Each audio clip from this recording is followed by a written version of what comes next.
Famous यही रे के लाठी। करे जा जौना के माथे मुरैठा आ कांधे लाठी होई, बुझिए वे ईरान खाटी होई, वे ईरान खाटी होई, वे ईरान खाटी होई।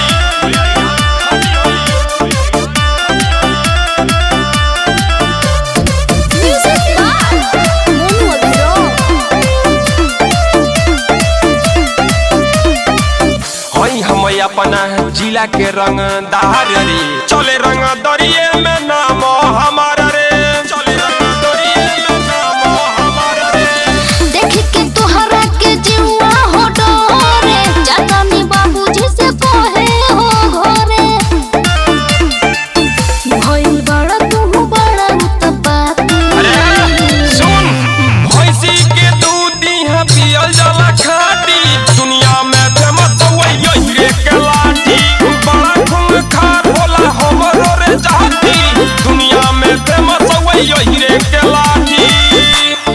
हिरान के पावर का होला पगली, जवन पसंद आ गई तवन किना जाला, अगर ना बेचे तो लाठी के बल पे छिना जाला, छिना जाला, छिना जाला।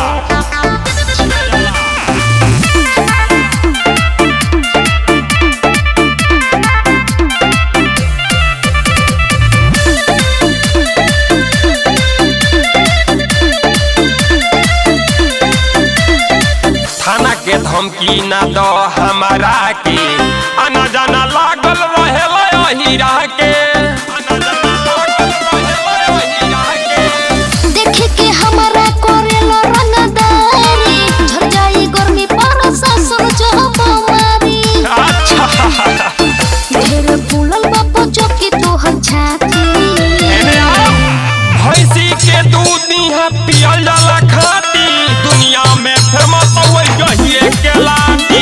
बड़ा खूंखार होला हमरो रे जाती, दुनिया में फेमस यही के लाठी। अरे हिरान के पावर है, बुझाइल बुझा गई ना। चल अरे जिया करे जा मान गनी हो, चारों ओर तोहरे जलवा बा।